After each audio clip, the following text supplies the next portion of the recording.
Biblioteca de Bolso, uma conversa informal a três sobre a relação que estabelecemos com os livros. Uma ideia original de Inês Bernardo E José Mário Silva. Bem-vindos ao Biblioteca de Bolso, um podcast em que grandes leitores recordam alguns dos livros que mais os empolgaram e porquê. Esta semana o nosso convidado é Hugo Xavier. Nascido em 1976, licenciou-se em Línguas e Literaturas Modernas pela Faculdade de Letras da Universidade de Lisboa. Começou como assistente editorial na Vega e em 2002 fundou com Diogo... Eu percebo, eu também tropeço sempre. Começou como assistente editorial na Vega e em 2002 fundou, com Diogo Madredeus, a editora Cavalo de Ferro, onde trabalhou até 2009.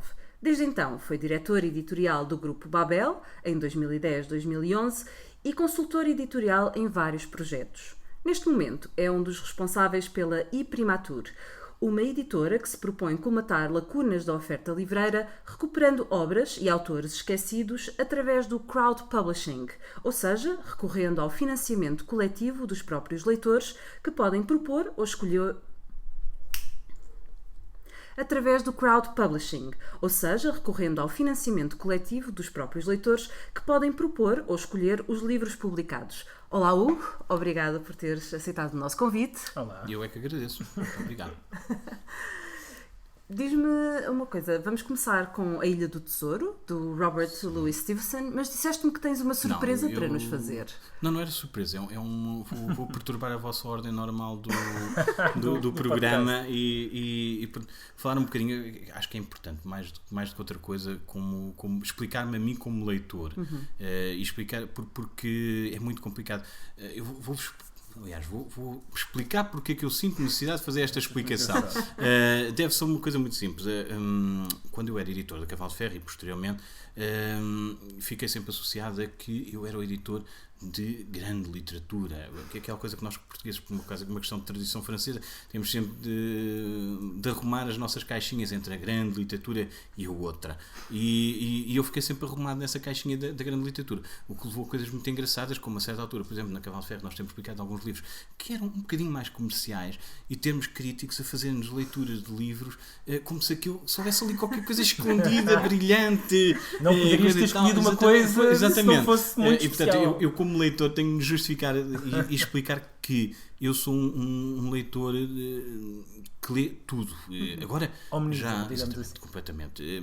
Mas entretanto já aprendi um bocadinho o ritmo, mas li tudo, e quando eu digo li tudo, eu li desde aquilo que era muito mau, desde a banda desenhada má, a banda desenhada boa, livros de aventuras, a policial, do pior que pode haver, aos bons policiais, a literatura fantástica, e consumi isto tudo. E portanto, eu quando sempre disse que sou um leitor eclético, mas neste momento limitei o meu ecletismo a vários tipos de coisas, mas continuam a ser muitas vezes diametralmente opostas. Eu consigo estar a falar de autores muito poéticos, como o Manuel de Barros, que trouxe hoje aqui, como consigo estar a falar de repente de um autor de literatura fantástica completamente comercial e americano e qualquer outra coisa do estilo. E portanto não tenho problemas nenhum com isso. E portanto queria também explicar, porque na minha conversa como editor, e hoje ao falar de alguns livros dos que vos trouxe aqui,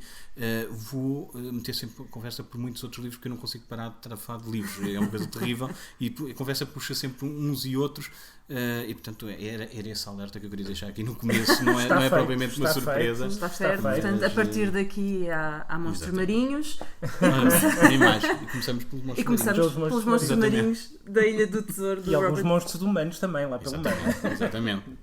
A Ilha do Tesouro, que curiosamente ainda ninguém trouxe ao Biblioteca do Bolso, o que eu acho extraordinário, porque se há livro que normalmente, e muitos leitores começam a fascinar-se pela leitura e pela literatura, justamente com o Stevenson e com a Ilha do Tesouro. Ainda ninguém trouxe, és o primeiro, portanto força. Explica-nos como é que foi a tua descoberta da ilha e do tesouro. A minha descoberta da ilha, curiosamente, foi uma daquelas descobertas estranhas, porque eu não li este livro na idade em que tu devia ter lido. Li-o depois. Eu comecei a ler uma das minhas grandes paixões por leitura, e agora vou pegar um bocadinho no que a Ana Maria Pereirinha falava há uns tempos num vosso outro podcast. Eu comecei a devorar livros das coleções juvenis da Civilização, que eram coleções fabulosas. Tinham os melhores livros da época, traduzidos de todo o mundo. Aliás, a Civilização era a única editora em Portugal que até aos anos 60 mandava gente à Feira do Livro de Frankfurt, e antes de Frankfurt em Leipzig. E portanto era a única editora que realmente atenta ao que estava a acontecer lá fora. E eles trouxeram imensos, tinham séries fabulosas de livros de aventuras, alguns clássicos, nomeadamente tinham uma edição da Ilha do Tesouro completamente esgotada, que eu já andei procurando alfarrabistas em todo o lado e não encontrei em lado nenhum. Era uma espécie de tentar fazer o meu fetiche, como a Inês fez relativamente ao 1984. Exato. Eu tenho umas quantas edições da Ilha do Tesouro, mas nunca consegui encontrar esse. Mas comecei por esses e adorava livros de aventuras desses, que eram muito bons por vários motivos. Eram livros que tinham preocupações, eram muito didáticas, muito aristotélicas, a diversão e a educação ao mesmo tempo, a separação do bem e do mal, etc. Absolutamente. Com coisas que hoje em dia são deliciosas. Ainda há pouco tempo estive a ler um livro muito manicaístas, não é? Sim, absolutamente. Não, estive a ler há pouco tempo um livro, um desses que apanhei agora no Alfarrabista, creio que sobre o Pony Express. Era uma série que eles tinham, que foi uma série extremamente premiada nos Estados Unidos, e já repararam que eu estou a falar tudo menos da Ilha do Tesouro, mas já lá vou.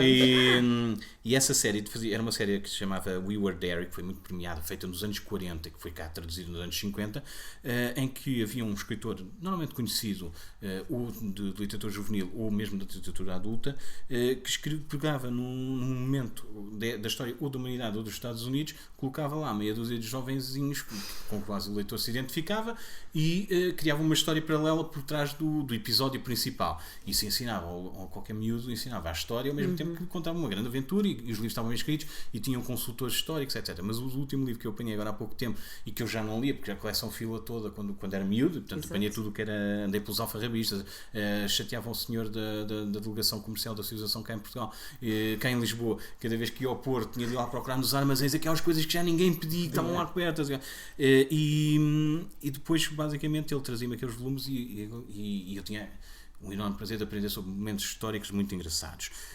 E agora o último livro que apanhei num alfarrabista, comecei a ler e fiquei assustadíssimo com o mau tratamento que eu fazia dos índios. É assim uma coisa, chamar-lhes animais e tudo e mais alguma coisa. Era impossível, não é? O politicamente correto era... Alguns deles aguentavam bastante bem, mas outros, especialmente quando tocam noutras raças, aí é uma coisa tremenda. E agora passando aqui, no meio disso tudo, a Ilha do Tesouro é daqueles livros que eu quis sempre apanhar e queria apanhar na edição da Civilização, e fui protelando a leitura. Quando li uns aninhos depois, já devia ter 16, 17 anos, e é um livro brilhante para ler em qualquer altura. Portanto, daqueles livros que eu não li como livro formativo e portanto já não li propriamente como um livro de juventude, já li numa fase posterior em que também já estava a ler coisas um bocadinho mais evoluídas, mas foi um livro que me ensinou muito sobre como é que um grande escritor consegue transmitir personagens de uma forma única. E eu dou sempre este exemplo fabuloso, é que a maior parte das pessoas que leu fixa, obviamente, o Long John Silver como personagem. Não é por causa do Orson Welles, mas isso também ajuda. Obviamente, quem o viu a fazer de Long John Silver. E tornou-se o arquétipo do pirata, não é? Perna de pau, papagaio. Absolutamente. Mas que uma coisa absolutamente brilhante é que o Long John Silver, e quando eu digo isto às pessoas, e quem leu o livro, não sei se já leram? Não li. Várias vezes, quando era miúdo. O Long John Silver fala muito ou não fala, Zé Mário, no livro? Tens ideia? Não, sério. Acho que não. Não penses que isto é uma pergunta de truque. Acho que não fala. Mas 90% das pessoas, isto foi, tu pensaste que eu estava a perguntar, a maior parte das pessoas diz que ele fala muito, porque é um personagem que está sempre presente ao longo do livro todo. Ele tem 4 falas. 4 falas. 4 falas. Que é uma coisa brilhante, mas qualquer pessoa que tenha lido o livro, no José Maria já tem... Não te esqueças que eu li depois o livro do Bjorn Larsen sobre o Long John Silver. Exatamente. Aliás, agora suspeito que tenhas sido tu a puxar a brasa a essa sardinha. Exatamente.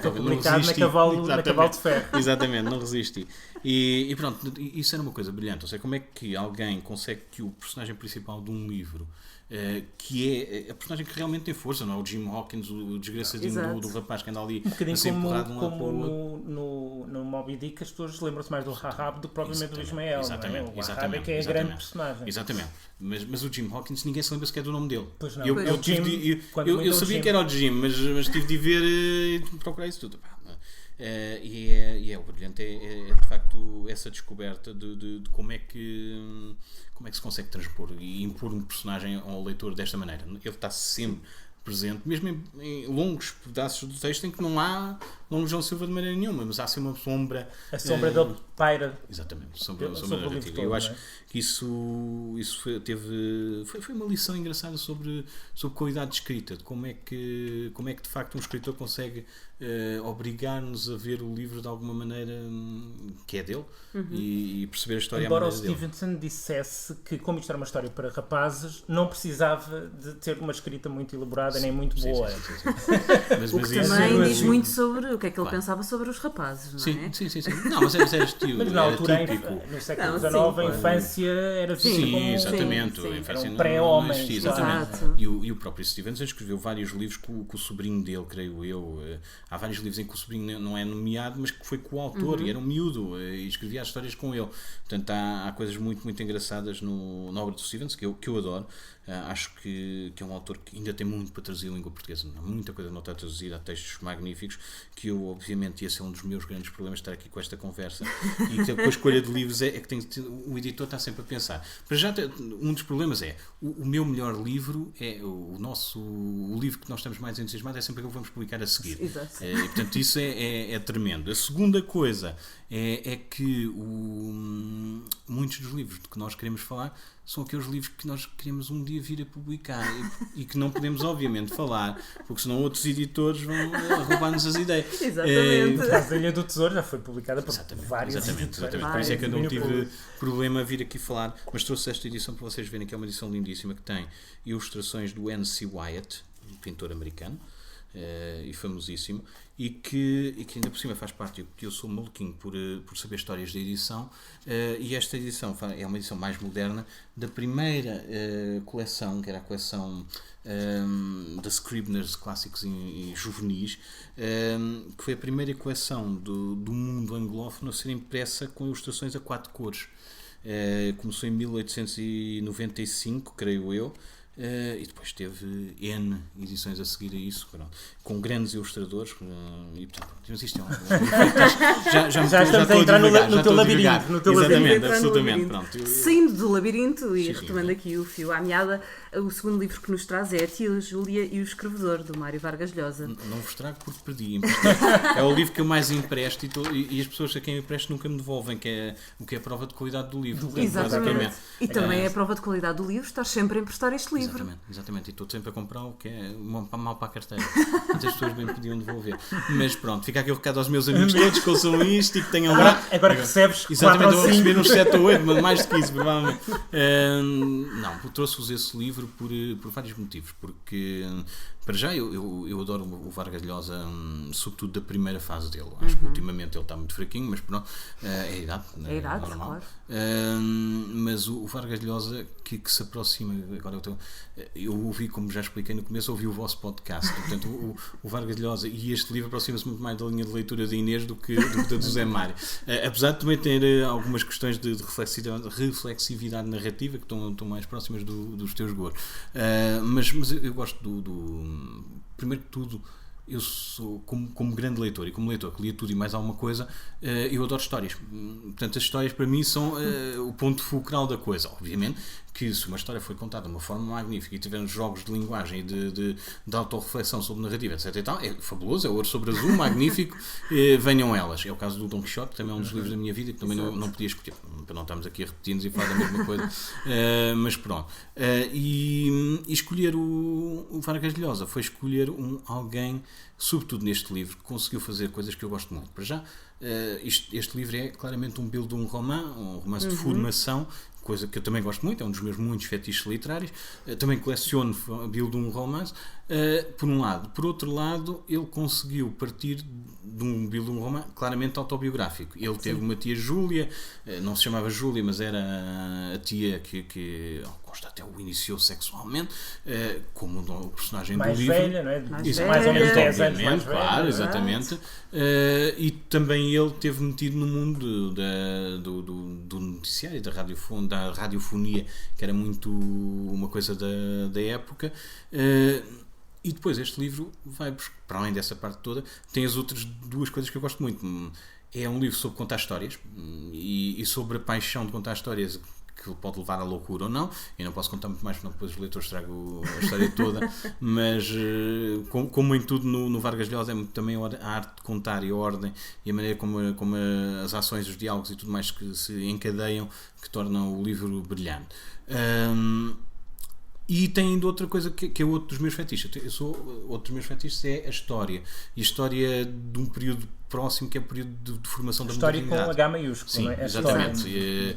Que é o período de história, sobretudo ali do final do século XIX, começo do século XX, em que tudo aquilo que é a nossa sociedade moderna, do espetáculo, dos mídias, etc. e tal, teve a sua base de formação. E este livro fala-nos sobre esse período, da primeira metade do século XX, e sobre coisas que se perderam. Ou seja, nós estamos muito mais próximos de uma realidade do século XIX do que da realidade do começo do século XX, da paixão, da descoberta das novas tecnologias, de tudo e mais alguma coisa.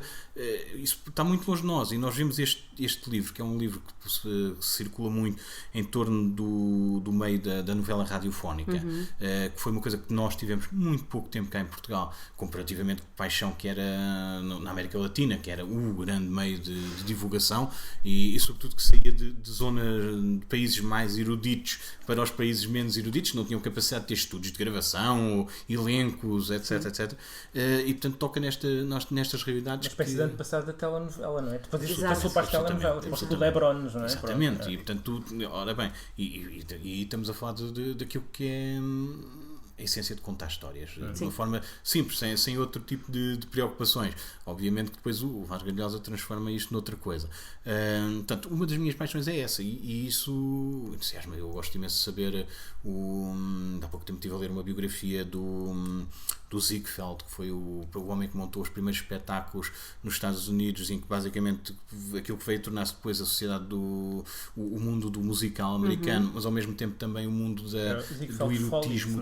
Ziegfeld Follies. Exatamente.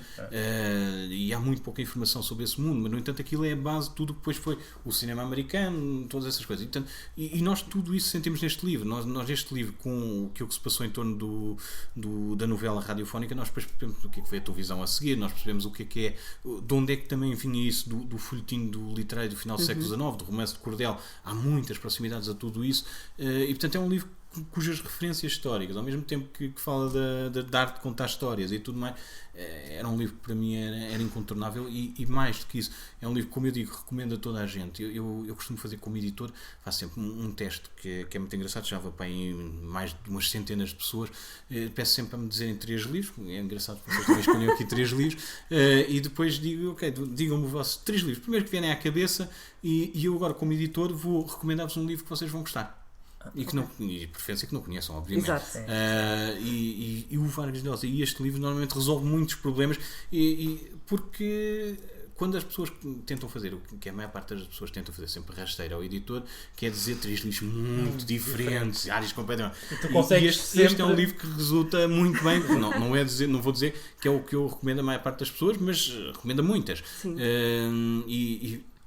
Ninguém até hoje se queixou, portanto, pelo contrário. Portanto, é a recomendação também que eu venho fazer aqui, exatamente porque acho que este livro funciona. E a semelhança da Ilha do Tesouro, leste na altura, na época errada ou foi na idade certa? Olha, é assim, era um livro que eu queria ter lido há muitos anos, antes de... Eu já estava a ler coisas do Vargas Llosa, entre outros, mas da América do Sul foi uma fase. Eu passo muito por fases, que é outra das vantagens. Eu escolhi aqui estes 3 livros, mas se fosse daqui a 3 meses tinha escrito 3 livros completamente diferentes. E portanto agora foi esta fase. Aqui há 3 meses atrás eu teria trazido 3 livros de literatura fantástica, portanto completamente diferentes. Mas para falar da idade certa, foi um livro que eu li bastante mais tarde do que queria, porque foi um livro que teve esgotado anos. Mas uma coisa que e mais uma vez comprovando que há alguma potência a tocar em vários públicos, era um livro que não se encontrava nem em alfarrabistas em lado nenhum. O que significava que quem tinha tido o livro, quem o tinha lido, não voltava, não se desfazia dele. E durante anos a Dom Quixote teve-o esgotado, tinha quase todas as obras do Vargas Llosa, mas aquilo estava esgotado. Isto foi mais de uma década e, portanto, eu demorei imenso tempo a conseguir apanhá-lo. E depois, a certa altura, uma amiga minha, que era bibliotecária, aliás, na altura ainda não era bibliotecária, depois veio a tornar-se bibliotecária, diz-me, mas eu tenho isso em casa, no meio de uma conversa, finalmente alguém! E portanto, eu li isso, acho eu, para o final do meu tempo de faculdade. Portanto, não vou dizer que é uma época certa ou errada para ler, foi uma boa época, mas acho que é um daqueles livros que, ao contrário da Ilha do Tesouro, que pode ser lido de formas diferentes, em épocas diferentes da nossa vida. Esse é um livro que é um bocadinho diferente, desde que haja um bocadinho de cultura que nos permita historicamente localizar o livro. Não é por ser mais novo nem mais velho, é uma boa história, muito bem contada e com um ardil em termos de estilo que é muito Vargas Llosa e que torna a leitura muito engraçada para quem quer, embora haja gente que acha que o Vargas Llosa é muito levezinho para algumas coisas, não sei, mas isso depende dos gostos. Eu gosto de livros para que em boa parte me permitem também, sei lá, é aquilo que eu vos digo, leio livros por motivos muito diferentes e gosto também de boas histórias que me permitem relaxar sem me pararem o cérebro, porque isso é que não pode ser, de todo. Sim. E deste livro diz-se, e com razão, que tem uma carga obviamente autobiográfica muito evidente. Passamos para a terceira escolha, que é uma autobiografia particular, muito peculiar, do poeta brasileiro Manuel de Barros, falecido há cerca de 2 anos, já quase centenário, poeta do Mato Grosso, salvo erro, e que escreveu uma autobiografia que, em vez de ter várias idades, são todas infâncias. São 3 infâncias diferentes. E não são a dele. E não são a dele. É melhor. E não só isso, como o próprio objeto do livro é extraordinário. E tu trouxeste, os nossos ouvintes não podem ver, mas são 3 caixas de papel, de cartão com papéis. Eu trouxe-vos ainda o último, porque eu nos primeiros estraguei. Que isto tinha tudo muito bonito. Isto tinha os papéis dentro tem um lacinho apertado. Fabulosa, completamente mariquinhas, sem conotações, atenção, a outras. A political correctness é uma coisa que me irrita imenso. Aqui há uns anos atrás, eu gosto imenso de contar histórias sobre edição e sobre tradutores. Aqui há uns anos atrás eu li um livro traduzido na Antígona, eu há pouco tempo com o Luís Oliveira sobre isso e contei-lhe a história, do Jack London, e que havia uma história deliciosa em que um conjunto de homens estava a morrer no meio de uma tempestade no norte do que o Jack London tão bem descrevia, e estavam a morrer e estavam a abraçar-se uns aos outros para absorver o máximo de calor, e um deles, quando o outro se abraça, afasta-te, seu maricas, e na altura a tradutora da tradução atual achou por bem pôr uma notinha e explicar naquela altura quando o political correctness entra para este nível, eu sinceramente faço por aí. Desculpem, voltando à história, isto tudo para falar de um laço de mariquinhas, para dizer que não há. Pronto, é uma edição muito bonita, e sobretudo porque quem sabe de edição, estes livros são publicados com folhas soltas, que isto eram cadernos preparados para quem quiser poder encadernar, na realidade. Eles vêm, este decidiu agora não sair só para me chatear. Eu não tenho o Hugo está a tentar tirar as folhas de dentro da caixa. Tem tornar a coisa muito visual. Pronto, finalmente está a sair. Está mesmo preso. Pronto, e isto são folhinhas basicamente A4 dobradas dentro de uma folha ligeiramente maior. E tem, como podem ver, e tem umas ilustrações fabulosamente lindíssimas. São da filha, não é? São da filha, não é? Sim. Sim, exatamente. A maior parte dos livros dele são com ilustrações de outras pessoas, mas neste caso acho que são todos da filha. Mas pronto, eu trouxe este livro porque eu descobri o Manuel de Barros há muitos anos. Ainda o Manuel de Barros não era praticamente conhecido em Portugal. através de uma amiga minha brasileira que teve a estudar literatura na Universidade do Algarve na altura e que nós depois estabelecemos uma correspondência muito engraçada. Troca de experiências porque a literatura brasileira era algo que eu conhecia mal. Estes são dos grandes nomes e próximos do ofício. Eu sou um tradutor um editor que trabalhou muito com línguas pouco comuns e portanto a minha procura e as minhas leituras são sempre feitas noutras línguas à espera do que é que vou trazer para português e portanto fico sempre um bocado afastado do que se passa, mas a literatura brasileira foi algo que nunca correu bem em Portugal, uma coisa, à exceção de 2 ou 3 nomes. É um mistério, não é? Um mistério. Eu acho que nós temos um problema grave e esse é um dos motivos por quais eu escolhi este livro e também vinha falar sobre ele. Nós temos um problema que está mais do que reconhecido com a nossa cada vez menor cultura a todos os níveis, que se reflete muito na diminuição do número de vocábulos que usamos. Nós temos a usar, eu não vou falar em Portugal porque nós não temos estudos para isso, mas isso está a passar-se a nível universal. Hoje em dia a literatura, o mundo anglófono, por exemplo, os últimos estudos de Oxford, etc. e tal, dizem que os ingleses usam em média 400 a 500 vocábulos na sua vida normal e que há coisa de 30, 40 anos eram mais de 800. Portanto, a nossa sociedade está a perder vocabulário. E eu acho que isto tem muito a ver com a pergunta que estavas a colocar sobre o porquê da literatura brasileira não funcionar. Os brasileiros não têm grandes prejuízos e então Manuel de Barros em inventar vocabulário, em brincar com as palavras, em pôr novas ordens na coisa, e nós estamos muito preocupados com uma pureza de linguagem que não faz sentido e que é completamente castradora daquilo que é a literatura e que pode ser a poesia. E eu acho que isso se reflete a todos os níveis. A nossa poesia portuguesa moderna sofre muito com isso. Há prisão vocabular, há uma coisa que me assusta tremendamente. Eu, por exemplo, então foi uma descoberta para ti, foi uma descoberta. Manuel de Barros. Sim, essa liberdade sim, o Manuel, já reconhecia noutros escritores brasileiros, mesmo um Jorge Amado. Gosto ou não, e eu tive a fase em que ainda consumi 2 ou 3 coisas. Gosto, há algumas obras dele que são boas, mas não é assim um autor que eu adoro. Mas mesmo o Jorge Amado consegue ir buscar e recriar os diferentes grupos de diferentes pessoas, de diferentes estados sociais, etc. E criar nisto um todo e brincar imenso com isso. Um autor brasileiro moderno, cuja literatura eu vos recomendo muito, que é o André Santana, não sei se conhecem. O André Santana tem muita coisa. Tem um livro fabuloso chamado O Paraíso é Bem Bacana. É assim uma coisa extraordinária, um livro é um título bacana também. Absolutamente.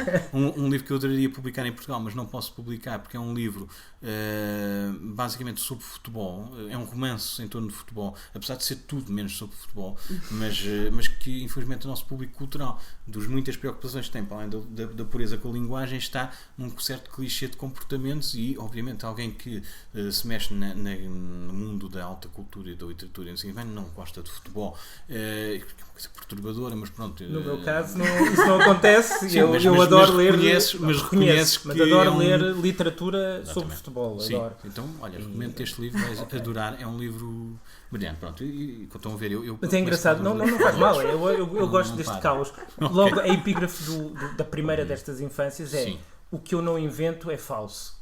Que eu acho que é um excelente ponto de partida para alguém falar sobre o passado. E o Manuel de Barros passa a explicar logo a seguir, deixa-me chegar aqui à primeira, acho essa.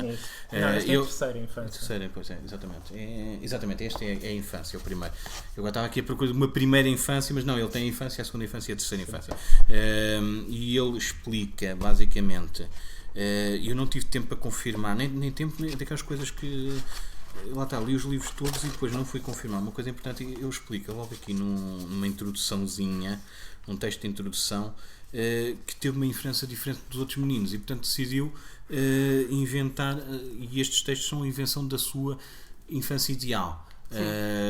E eu explico o problema, e isso era a parte que eu ainda não fui ver, porque ele diz que tinham qualquer problema. Eu que vejo mal, estou a ler aqui com uma enorme proximidade, que é um dos meus problemas, estou a tapar provavelmente o microfone, mas ele diz que eu tenho um ermo enorme dentro do olho. Por motivo do ermo não fui um menino Peralta. Pronto, eu ainda não fui ver, mas ele teria algum problema de visão, não sei. Se alguém sabe a parte da biografia dele, se será algum problema, ou se é só mesmo uma imagem poética. Mas depois vou investigar isso. Foi daquelas preparações que eu não fiz e devia ter feito.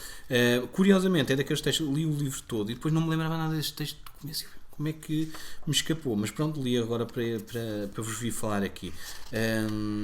Mas é um livro que tem isso, ou seja, e eu acho que talvez essa seja aqui a ponto de ligação entre os 3 livros que trouxe hoje.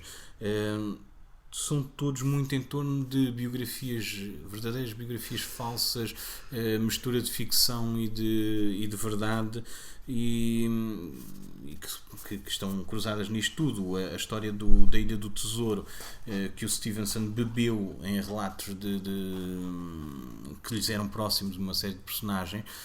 Um Vargas Llosa que transforma a sua experiência biográfica noutra coisa, apesar de estar lá muito presente, e alguém que reinventa completamente a sua biografia.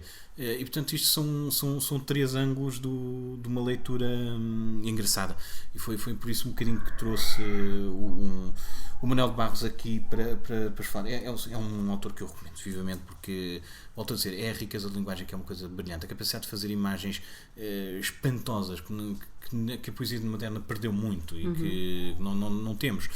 A nossa poesia está demasiado perdida numa poesia pós-moderna que anda muito em torno do lado decrépito das nossas vidas, mas caramba, esta gente viveu muitas vezes em situações muito mais graves, muito mais complicadas, e sentiu necessidade popular de melhorar algumas coisas, nem que fosse ficcionalmente a sua infância.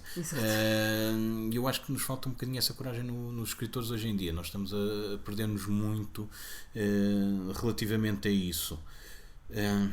Desculpem, já estou aqui numa divagação teórica em torno do qual eu não sou muito bom. Gosto de pensar nas coisas, mas depois não sou bom a elaborar sobre elas.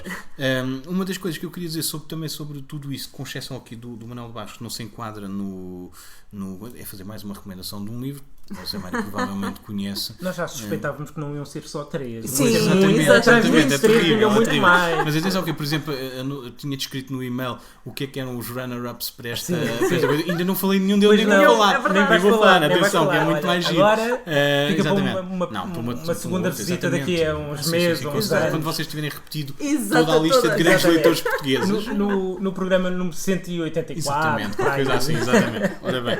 Não, e você então, provavelmente nessa altura apanha-me num mood completamente diferente. Exato. Eu venho aqui falar serão outros livros completamente diferentes. Exatamente, venho aqui falar de Stanislav Lem e literatura psicadélica e tal. Não, mas ia falar de um livrinho que li agora há pouco tempo. Eu tenho um fetiche, outro dos muitos meus fetiches literários é ler memórias de editores, ou pessoas que estão de uma forma ou de outra ligadas à edição. E li agora há pouco tempo um livro, não de um editor, mas um livro de ensaios muito bom do Tim Parks, que é o crítico sobre leitura e livros, não um crítico de livros, crítico sobre livros e sobre o mundo dos livros e sobre o mundo da leitura e de edição do New York Times. E o Tim Parks tem ensaios brilhantes e tem um livrinho chamado Where I'm Reading From, que é um daqueles livros que dificilmente alguma vez vamos ver publicado em português, mas em que ele põe em causa tudo. Cada capítulo é uma coisa deliciosa. Temos necessidade de direitos de autor? Porquê? Como? E se fosse diferente? E como é que... temos necessidade de traduzir livros? E se nós não traduzíssemos? Temos necessidade de prémios literários? E se não existissem? E põe em equação todos os cenários mais põe tudo em causa. Exatamente. E depois, a certa altura, a meio do livro, ele perde um bocadinho esse espírito, que era difícil mantê-lo, confesso. Acho que manter esse espírito inquisitorial sobre tudo ia levá-lo a situações complicadas. E vai muito mais às suas opiniões pessoais. E ele é um autor, também é romancista, ele reside em Itália, é professor de tradução, que é uma coisa por aí também que eu peguei neste livro, para perceber um bocadinho como é que era este mundo de um americano que vem para a Europa e que faz traduções de um lado para o outro e que acompanha várias coisas, que são mundos muito diferentes e que põem coisas em causa e em choque, são muito engraçadas. E o Tim Parks diz, enquanto romancista, que está muito farto da forma tradicional do romance e que quer inovar e que está muito farto dos escritores que estão sempre à volta com as mesmas histórias. E eu, por acaso, e era essa parte, eu sou muito a favor do romance tradicional, porque eu acho que o romance tradicional foi uma coisa que foi trabalhada durante muitos anos, a começar a nível europeu, no Dom Quixote, e que é uma coisa que tem vindo a ser aprimorada. Já deu provas. Para ti já deu provas. Isso funciona? Não é só eu acho que o romance tradicional tem sido melhorado. Há evolução. Obviamente que também leva, qualquer evolução de qualquer coisa, de qualquer forma artística, forma de expressão, leva à criação daquilo que são as literaturas de género. Obviamente que sim, nós cada vez mais temos livros que se arrumam em caixinhas, mas quando temos bons livros que seguem uma literatura, uma forma tradicional do romance, nós estamos cada vez a ter muito bons romances que vão para lá e que estilhaçam outras coisas dentro da própria fórmula. E pelo contrário, isso é o meu problema, que não quero estender a ninguém, é um problema que eu tenho. Os romances e as obras que estilhaçam e querem partir para uma coisa completamente diferente, rapidamente se tornam coisas datadas. Ok, com certeza, lançaram uma revolução, lançaram muita coisa, depois é absorvida mas eu tive sempre essa sensação. Eu guardei sempre para mais tarde, intencionalmente. És um conservador em termos literários. Não, tem a ver muito com provas. Olha, uma coisa muito simples, e era aí que eu ia chegar. Eu guardei sempre para mais tarde as minhas leituras das obras de charneira nas mudanças literárias. O Joyce eu li mais tarde do que devia ter lido. Eu sabia, mas não, vou lê-lo daqui a um tempo. E fiz isto tudo. Todos os grandes clássicos modernos eu li-os sempre um bocadinho depois. E o que me acontecia era aquela coisa gira que é dizer, eu li o Joyce, mas eu já vi isto noutros livros. E perceber que aquilo que foi o Joyce, que foi muito marcante e que é brilhante no Joyce, atenção, eu publico muitos clássicos e publiquei muitos clássicos e continuo a publicar muitos clássicos. O reconhecimento de valor é uma coisa, e eu como editor estou a trabalhar para os leitores, portanto eu sei quem é que está do lado lá e sei para quem é que eu estou a escolher os livros. No meu gosto pessoal, muitas vezes a coisa não é coincidente. Muitas vezes o facto de eu reconhecer o valor de um determinado livro não implica que eu não chego à leitura de um determinado clássico e não diga eu já absorvi isto por outros autores que já absorveram isto e que já mostraram com outras coisas. E se calhar isto agora parece mal datado. E portanto isso é um bocadinho o que eu tenho sentido em alguma da grande literatura, o que não faz com que eu deixe de ler. Aliás, eu obrigo-me, como eu disse, sou eclético e por motivos profissionais obrigo-me a ler também aquelas coisas que a maior parte das pessoas foge a 7 pés. Eu leio, já li a Margarida Rebelo Pinto, eu já li o Pedro Chagas Freitas, eu já li a Susana Tamaro, eu já li o Harry Potter. Não li mais do que um mártir, na realidade. Não li mais do que um livro. Não, mas acho que é muito importante nós percebemos isso é uma das minhas preocupações desde sempre, percebemos o porquê de determinados livros funcionarem junto de determinados públicos. Se um editor não quer perceber o que é a sociologia de como é que a coisa funciona e qual é a mensagem que faz uma coisa, eu acho que não pode ser um bom editor, mesmo que esteja numa área completamente diferente. Porque o meu objetivo como editor foi sempre ter argumentos para conseguir tentar puxar que uma pessoa que lê determinados desses livros passe para outra coisa que eu considero que é melhor. Portanto, obviamente que um editor está sempre a tentar impor a sua vontade. Isto não há volta a dar. Não há volta a dar. Portanto, queiram minimizar a nossa ação, mas um editor acho que deve estar sempre a tentar puxar a brasa à sua sardinha e esperar que a sua sardinha seja a melhor coisa que existe. Portanto... E nós puxamos agora a brasa à nossa sardinha, terminando o nosso podcast, recordando que a Ilha do Tesouro de Robert Louis Stevenson tem 9 edições em Portugal, portanto podem escolher à vontade. Uma delas é da Vega, onde o Hugo começou a trabalhar. Os preços das edições vão dos 6 aos 14 euros, portanto têm muito por onde escolher. A Tia Júlia e o escrevedor de Mário Vargas Llosa, esgotado durante muitos anos, está editado pela Dom Quixote. Cuidado, o Hugo está a trabalhar para que esta edição também esgote, emprestando sistematicamente e comprando novos exemplares, portanto ele sabe bem que o preço ronda os 19 euros. E as Memórias Inventadas de Manuel de Barros, infelizmente não está nenhuma edição disponível em Portugal. O Hugo trouxe-nos uma editada pela Planeta. E esta já não existe? Exatamente, e esta já não existe, está esgotada. Talvez em algum alfarrabista as pessoas possam encontrar. Nós marcamos encontro novamente para a semana. Não se esqueçam que a Biblioteca de Bolso está disponível através do iTunes, do SoundCloud e por subscrição RSS todas as segundas-feiras. Aproveitem, os dias estão mais longos, passem pela nossa página do Facebook, em facebook.com/biblioteca de bolso, partilhem as vossas leituras de verão, partilhem aquilo que vão ler, aquilo que estão a ler, critiquem os nossos programas. Muito obrigada, Hugo, por teres vindo. Até para a semana. Até o programa 118. 184. 184, perdão. Até para a semana. Já estava a tentar adicionar.